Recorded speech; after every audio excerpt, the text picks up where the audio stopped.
Welcome back, guys. I am down in Utah right now. Just finished doing a few trips with OARS. If you guys aren't familiar with OARS, they're one of the largest rafting companies in the US, and they do some trips outside of the US as well. I've actually been down here helping them with some trips on the Gates of Lador section of the Green River. It's been an awesome time. I've gotten 2 trips in. I've got a 3rd trip coming up here in a few days. I'll be rigging for it tomorrow and then on the water the next day after that, which is really awesome. I've actually really enjoyed my time down here. It's a lot less stressful than it was out there in Washington. I'm not working 7 to 11:30 at night. It's 11:30 p.m. anyway, 7 a.m. to 11:30 p.m. But it's just been a blast. Definitely a different type of guiding. I'm more used to whitewater, you know, jump on with the people for a few hours and then they're gone and you forget about their names really. You just remember kind of the people who they were.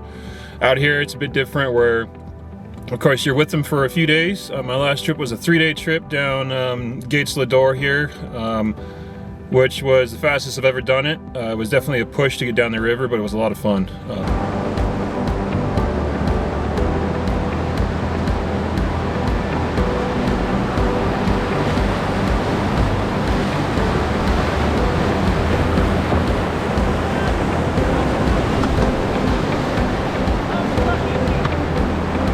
I think it's on the front. I gave him a little nudge, but it didn't come off.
My first 2 trips with OARS were baggage boats. They're basically a boat with just me in it and a whole bunch of gear. So it was just me, the gear, I had the groovers, and it was just great. Got down to the Island Park section of the Gates Lador here, which is a little bit of ways above the Rainbow Boat Access, I believe it's called.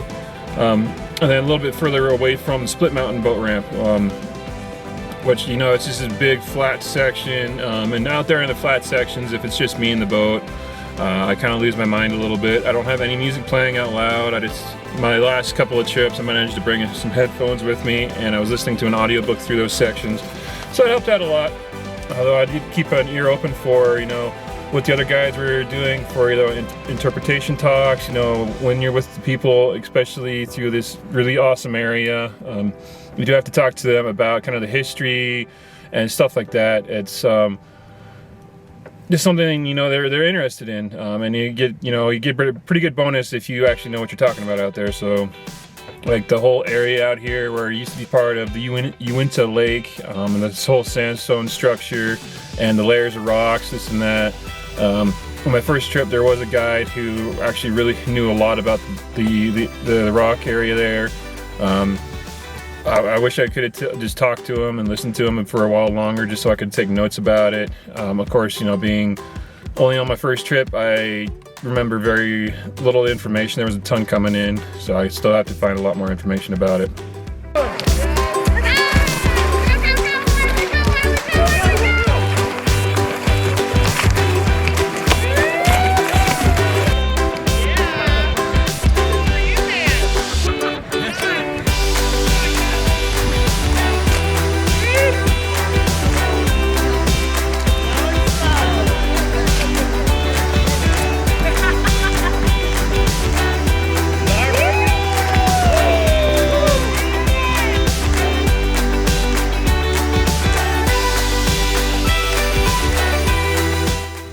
other than that, completely enjoying my time down here. I love it. It's awesome. It's desert beauty down here, and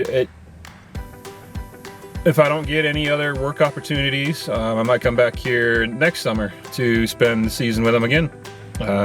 Longer season than I ever get in Montana, which is awesome. But so other than that, I'm gonna stop by the library here, go inside and work on my computer a little bit. I got a ton of photos I gotta go through. I love taking this big camera with me. This is actually a new camera body than my old one, and I'll do a little bit about that later. I'm still getting used to it. It's a phenomenal camera body, and I'm absolutely loving it. But gonna go in there, work on my computer a little bit because I love taking photos out there. And I'll catch you guys in the next video.